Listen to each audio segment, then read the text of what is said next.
Yes, on a premium product, it should have premium knobs. On a bespoke product, it should have bespoke knobs rather than off the shelf. And a lot of that was done, I guess, because I wanted to hide the fact that we were a small shop. I always wanted to look more professional, like we had more money than we actually did, like we were more professional than we actually were. So worked really hard on the aesthetic to make it look professional. Yeah. You know, there's a sort of pride like that I think has become more rare in our modern day. You know, there's a line in a Stevie Wonder song, Living for the City, that I'm often reminded of because my mom was that way. You know, my mom pressed seams down the middle of her blue jeans. You know, we didn't have a lot of money, but she made sure that whatever she presented was as best as she possibly could. Yeah. She still had a pride and maybe a shame of looking poor, you know, but so she put forth whatever she could. And in this, what is it? He talks about a woman who's cleans the floor for many. Her jeans are worn, but never are they dirty. Wow, yeah. And there's something about just, when you talk about you didn't want to look like a small company, you know, you projected something, you put yourself forth in the best possible manner within your means, you know. Yeah, and maybe there was that vision the vision of this is how I want to see myself, even though I'm not there yet. I think pride and shame are maybe two different sides of the same coin. And so one pushes you from one direction and the other pulls you from another direction. Yeah. Yes. That's interesting, because I often think about the our current sort of, in the Western world, we have this very polarized political environment right now, and there's always this talk about extreme left, extreme right, and you know, most of us all live somewhere not in the extremes. You know, we fill in the space between these things. Most of us are the gray, not the black or the white. You know, we're that somewhere in between them. And what I've come to realize is that this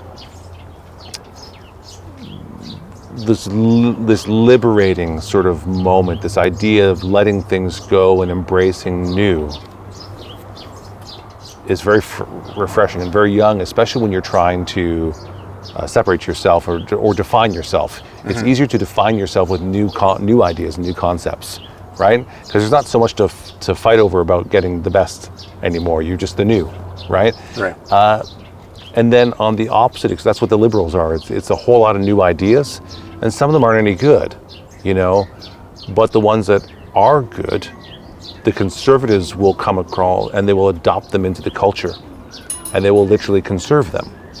Now, the downside of that is that they have a tendency to try and hold on to things, try and conserve what maybe we shouldn't conserve anymore. Right. You know, like 100 years ago, we were still talking about whether women should vote and whether people of different skin colors should share water fountains and sidewalks. Well, now we all think that's absolutely ridiculous. None of us think, there's no debate anymore over that, right?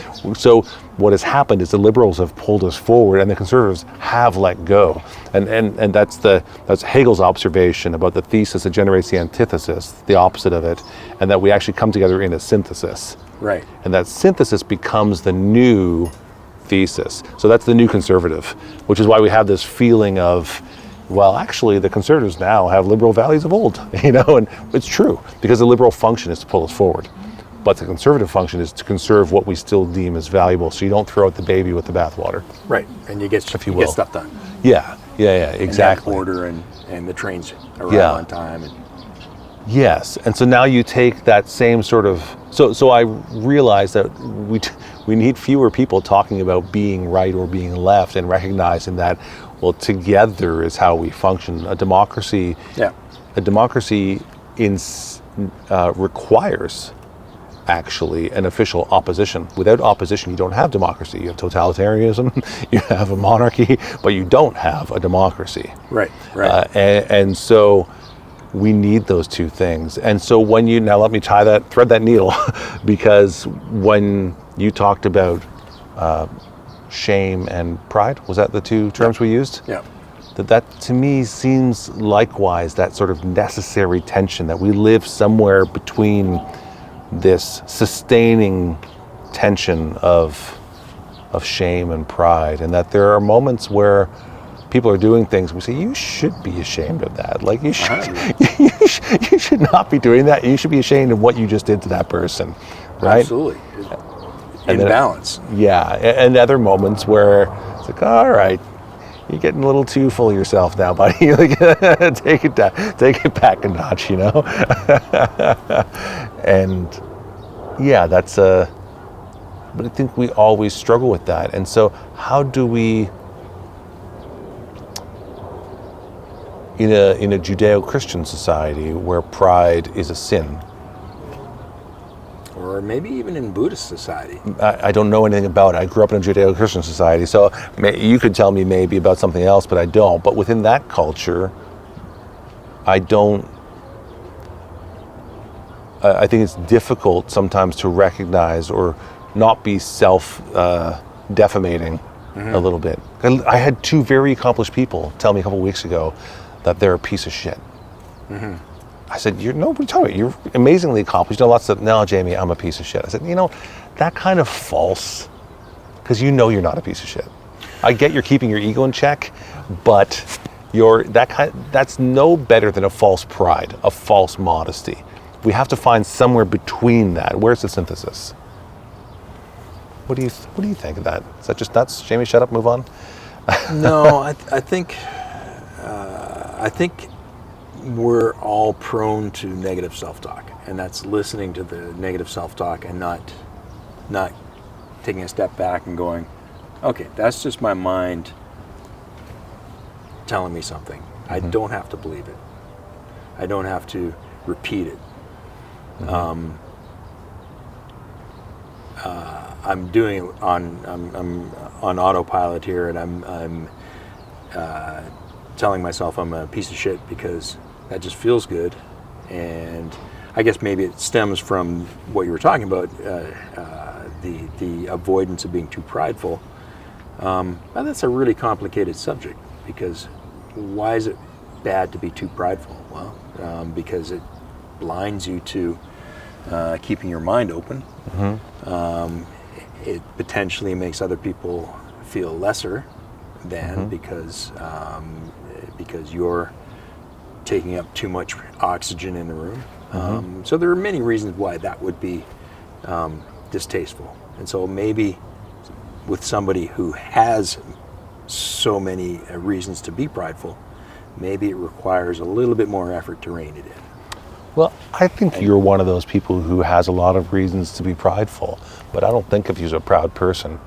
Sheldon, you're one of the few people in our industry who is accomplished, and in my opinion, you have tipped over. You are someone who has made a substantial contribution to the guitar industry that will not be easily forgotten. Your work is going to live on for a very long time. And when we look at the introduction of the multi-scale and extended range sort of instruments, that your name is going to be right alongside it for a long time from now. That could swell you with pride, but I don't think of you as a prideful or arrogant person. So what is it? How do you process that information? Are you able to recognize your success? Do you ignore it? I'm in the center, so I don't have a perspective, right? It's much easier to have a balanced view of something if you're on the outside looking in. But I'm on the inside. All I see are, oh crap, we need to fix this. We need to fix that. Oh, we got a problem here. How are we gonna deal with that? Mm-hmm. Most of my time is spent.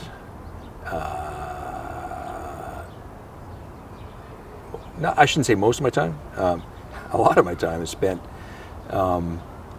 fearful that, oh my God, this could crash at any moment now. Mm-hmm. Could it? No. How many times have I experienced that in the past and I've figured it out? Thousands of times. But that fear that it could all be over tomorrow never leaves. Is that just negative self-talk? Probably. Is it motivating? Absolutely.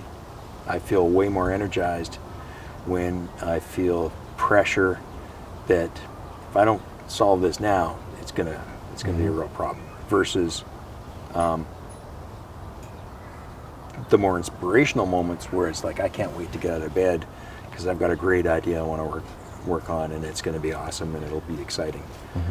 So there's two sides of the coin: fear of things crashing and burning and lots of pain, and the excitement of going in a new direction. So it's pushing and pulling.